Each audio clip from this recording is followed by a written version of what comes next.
എല്ലാവർക്കും നമസ്കാരം. ഇന്നത്തെ വീഡിയോയിൽ കുറച്ച് നല്ല ബ്രേക്ക്ഫാസ്റ്റ് റെസിപ്പീസാണ്.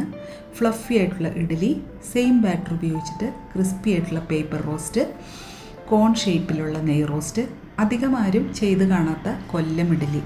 ഈ ഇഡ്ഡലിയും ദോശയും ഉണ്ടാക്കാനായിട്ട് ആദ്യമേ തന്നെ അരി ഉഴുന്നും കുതിർത്ത് വയ്ക്കണം. 250 ml കപ്പിൽ 3 കപ്പ് പച്ചരി അളന്നെടുക്കാം. ഞാൻ ഇഡ്ഡലിയും ദോശയൊക്കെ ഉണ്ടാക്കുമ്പോൾ 3:1 എന്നുള്ള റേഷ്യോയിലാണ് അരിയും ഉഴുന്നും അളന്നെടുക്കാറ്. അപ്പോൾ ആദ്യം 3 കപ്പ് പച്ചരി അളന്നെടുത്തിട്ടുണ്ട്. ഇനി 1 കപ്പ് ഉഴുന്ന് അളന്നെടുക്കാം. 250 ml കപ്പിൽ 1 ടീസ്പൂൺ ഉലുവയും കൂടെ ചേർക്കുന്നുണ്ട്. ഉലുവ ചേർക്കുന്നത് മാവ് പെട്ടെന്ന് ഫെർമെൻറ്റ് ചെയ്യാനും നല്ല ഫ്ലഫി ഇഡ്ഡലി കിട്ടാനും നല്ല ക്രിസ്പി ദോശ കിട്ടാനും സഹായിക്കും. തന്നെയല്ല, ഈ ഉലുവയിൽ ധാരാളം ആൻറ്റി ഓക്സിഡൻസും ഉണ്ട്.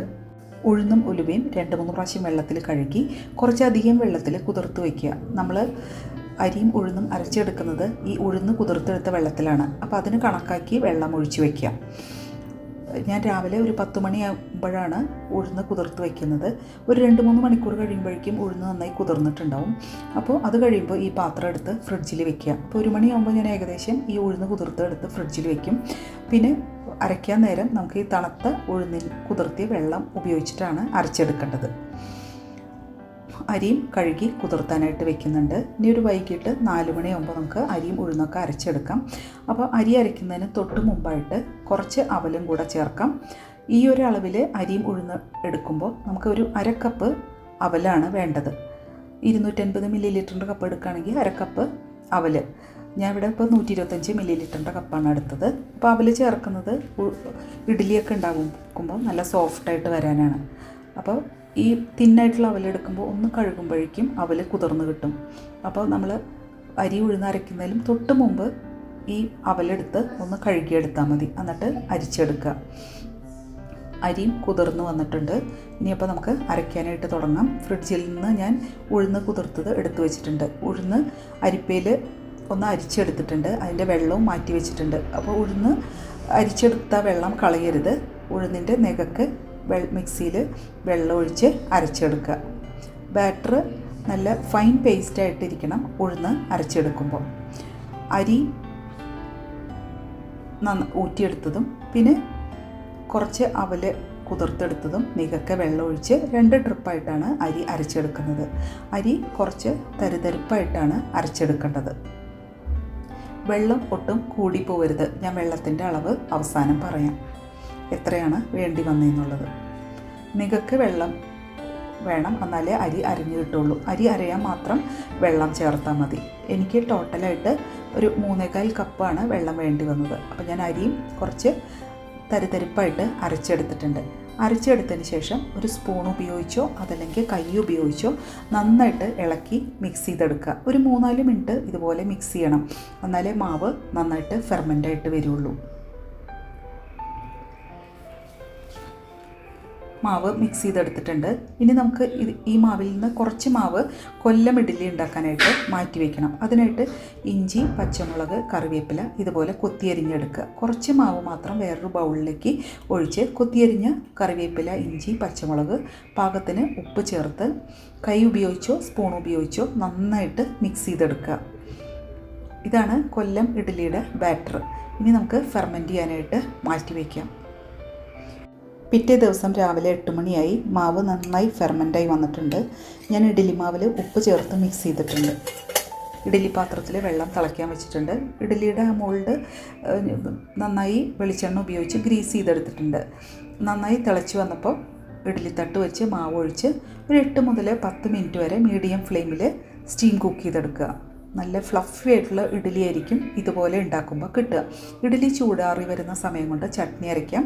ചിരവിയെടുത്ത തേങ്ങ 3/4 കപ്പ്, കറിവേപ്പില കുറച്ച്, 2 ഒരുവിധം എരിവുള്ള പച്ചമുളക്, 2 ചെറിയുള്ളി, 1 അല്ലി വെളുത്തുള്ളി, 1/2 ഇഞ്ച് നീളത്തിൽ ഇഞ്ചി, പൊട്ടുകടല 1 ടേബിൾ സ്പൂൺ, പാകത്തിന് ഉപ്പ്, വെള്ളം, 1 ടീസ്പൂൺ തൈരും കൂടെ ചേർത്ത് അരച്ചെടുക്കുക.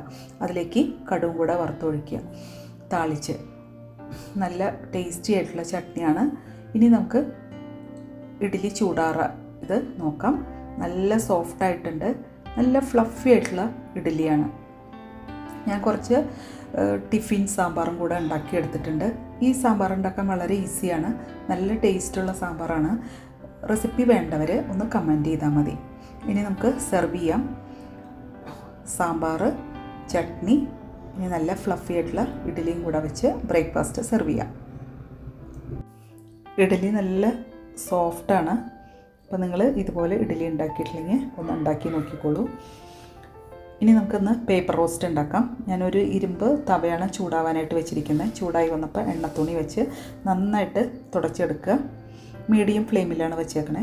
ദോശ വളരെ കനം കുറച്ച് ഒരു തവി മാവ് ഒഴിച്ച് പരത്തിയെടുക്കുക. ലൈറ്റ് ഗോൾഡൻ കളറാവാനായിട്ട് തുടങ്ങുമ്പോൾ കുറച്ച് നെയ്യ് നന്നായിട്ട് പുരട്ടി കൊടുക്കാം.